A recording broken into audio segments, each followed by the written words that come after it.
Il existe des enfants qui semblent porter une malédiction invisible. Ils entrent dans une pièce et l'air devient plus lourd, comme si leur seule présence déclenchait une alarme silencieuse dans l'instinct des autres. Ils parlent, et les adultes détournent le regard avec gêne. Ils jouent, et les autres enfants s'éloignent sans raison apparente, formant des cercles dont ils sont toujours exclus.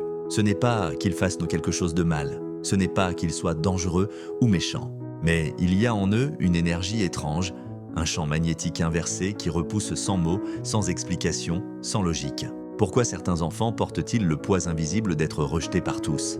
Que se passe-t-il dans l'esprit d'un petit être humain lorsqu'il découvre, jour après jour, que le monde ne veut pas de lui ? Comment se construit l'âme de quelqu'un qui grandit en croyant que sa simple existence est une erreur ? Les réponses à ces questions nous mènent vers l'un des recoins les plus sombres et les plus douloureux de la psychologie humaine. L'origine du sentiment de ne pas appartenir, d'être un étranger dans sa propre vie. Aujourd'hui, dans Chemin de la psychologie, nous allons plonger dans la conscience de cet enfant incompris. Et peut-être qu'à la fin de ce voyage, tu découvriras que nous portons tous, quelque part, une part de cette histoire. Si tu veux comprendre les mystères de l'esprit humain et des émotions cachées, abonne-toi dès maintenant à Chemin de la psychologie. Imagine un enfant de 7 ans, appelons-le Mathieu. Mathieu n'a aucun handicap visible. Il n'est ni agressif ni perturbateur, il ne ment pas plus que n'importe quel autre enfant de son âge. Ses notes sont moyennes, son apparence, ordinaire. Sur le papier, rien ne le distingue. Mais quelque chose le sépare brutalement des autres. Chaque matin, lorsqu'il entre dans la classe, personne ne le salue. Les enfants continuent de parler comme s'il était transparent. À la récréation, pendant que les groupes se forment naturellement, Mathieu s'assoit seul sous un arbre, feignant d'observer des fourmis, construisant une façade d'indifférence pour se protéger de la douleur d'être toujours laissé de côté. Les professeurs le traitent avec une froideur mécanique. Ils remplissent leurs devoirs, mais sans la chaleur humaine qu'ils réservent aux autres. Et à la maison, c'est encore pire. Ses parents semblent ne fatiguer de sa présence. Il n'y a ni étreinte, ni regard tendre, ni conversation sincère. Seulement la routine, l'obligation, la survie, mais pas d'amour. Mathieu ne comprend pas ce qu'il a fait de mal. Chaque soir, il passe en revue sa journée comme un détective cherchant la preuve d'un crime invisible. Mais il ne trouve rien. Et c'est précisément ce qui rend la souffrance insupportable. Être rejeté sans raison, sans faute identifiable, sans possibilité de réparation. D'où vient ce rejet invisible ? La réponse se trouve dans les premières années de la vie, là où tout commence. Selon la théorie de l'attachement de John Bowlby, les tout premiers liens que nous formons déterminent notre manière de nous relier au monde. Mathieu est né à un moment difficile. Sa mère traversait une dépression profonde, jamais diagnostiquée. Son père travaillait 18 heures par jour, fuyant une réalité familiale qu'il ne supportait plus. Quand le bébé pleurait, il pouvait se passer de longues minutes avant que quelqu'un ne vienne. Pas par cruauté, mais par épuisement émotionnel. Le cerveau d'un nourrisson est programmé pour lire les signaux émotionnels avec une précision incroyable. Quand ces signaux sont froids, incohérents ou absents, quelque chose se brise dans la construction de l'identité. L'enfant apprend, sans mots, que son existence est une charge. Et voici le plus troublant. Cet apprentissage devient une prophétie autoréalisatrice. L'enfant commence à émettre une énergie de non-appartenance que les autres, surtout les enfants, perçoivent instinctivement. Ils réagissent alors par la distance. Ce n'est pas de la magie. C'est de la neurobiologie pure. Dans l'esprit de Mathieu se livre une guerre silencieuse. Chaque matin, une même question le hante. Qu'est-ce qui ne va pas chez moi ? Son estime de soi n'est pas basse. Elle est inexistante. Quand il se regarde dans le miroir, il ne voit pas un enfant. Il voit une erreur. Il développe ce que les psychologues appellent la honte toxique.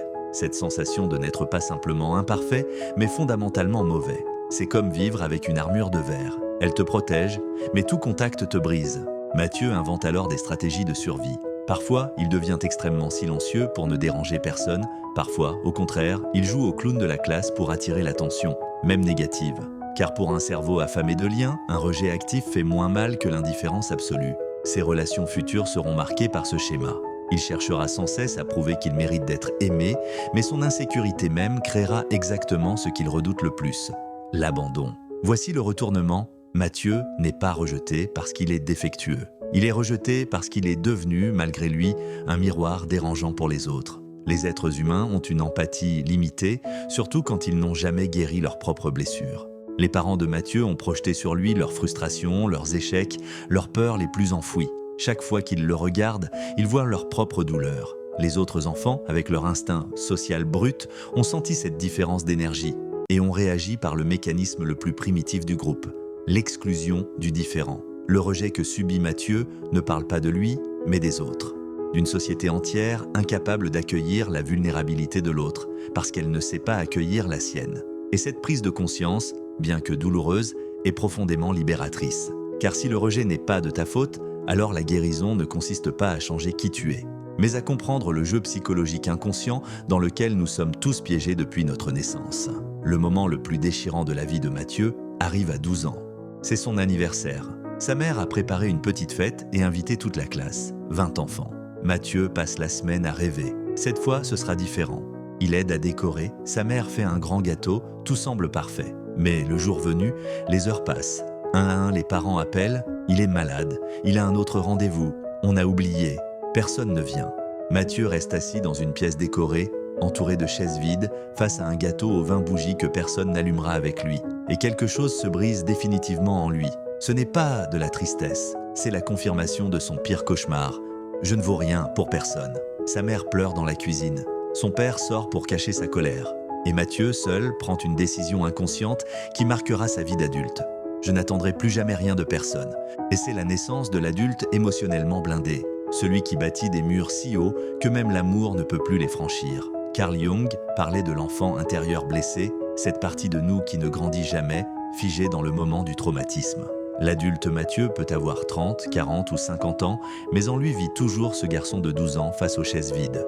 Freud expliquerait cela par un mécanisme de défense appelé formation réactionnelle. Quand on désire l'amour, on affiche l'indifférence. Quand on cherche la connexion, on revendique l'indépendance absolue. Alfred Adler irait plus loin. Il dirait que Mathieu a développé un complexe d'infériorité si profond que toute sa vie deviendra une tentative de compensation. Et la neuroscience moderne le confirme.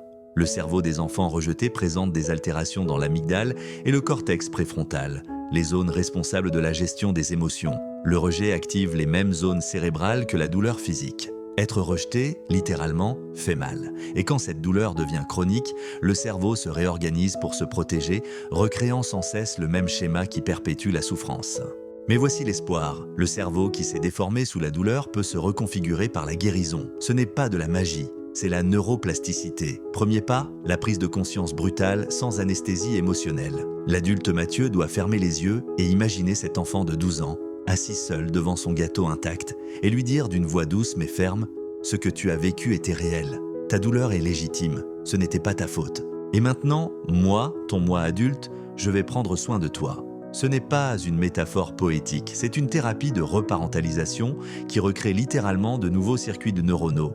Deuxième pas, briser la prophétie par l'action concrète. Quand Mathieu a envie d'annuler un rendez-vous par peur du rejet, il doit faire l'inverse, y aller, mais avec une intention claire, parler 5 minutes avec une seule personne, pas plus. Ainsi, il apprend que certaines personnes peuvent réellement l'accepter. Troisième pas, une thérapie professionnelle, EMDR pour les traumas ou thérapie cognitive centrée sur les schémas. Et enfin, la compassion radicale. Comprendre que ses parents et les autres enfants agissaient depuis leurs propres blessures. Cela ne justifie rien, mais cela libère du poison du ressentiment. La grande leçon est simple, le rejet ne définit pas ta valeur, il révèle les limites des autres. Nous portons tous des blessures de rejet. Certaines immenses, comme celle de Mathieu, d'autres plus discrètes, mais tout aussi douloureuses. Notre société repose sur une illusion, celle d'être aimé de tous. Mais la vraie appartenance ne vient pas de l'acceptation des autres, elle vient de l'acceptation de soi. L'enfant détesté de tous peut devenir l'adulte le plus compatissant, celui qui comprend la nature humaine parce qu'il en a connu l'obscurité. Il peut transformer sa douleur en art, en science, en lumière. Comme l'a dit Viktor Frankl, nous ne choisissons pas ce qui nous arrive, mais nous pouvons toujours choisir le sens que nous donnons à nos épreuves. Le rejet peut être ta condamnation ou ton point de renaissance. Le choix, aussi difficile soit-il, t'appartient. Si cette histoire a résonné en toi, il y a quelque chose que tu dois savoir, cet enfant rejeté, apeuré, confus, vit en chacun de nous. Peut-être n'as-tu pas connu le rejet extrême de Mathieu, mais tu connais sûrement cette sensation d'être de trop, de ne jamais trouver ta place dans un monde qui semble avoir oublié ton mode d'emploi. Et c'est normal, c'est humain, car la plus importante des appartenances n'est pas envers un groupe, une famille ou une société, c'est envers toi-même. Quand tu t'assois face à ton enfant intérieur et que tu lui dis « Je te vois, je t'accepte, je t'aime tel que tu es », quelque chose change en toi. Le monde extérieur perd son pouvoir sur ta paix intérieure. Le rejet peut encore faire mal, mais il ne te définit plus. Aujourd'hui, Mathieu a 35 ans. Il lutte encore certains jours, la guérison n'est jamais linéaire.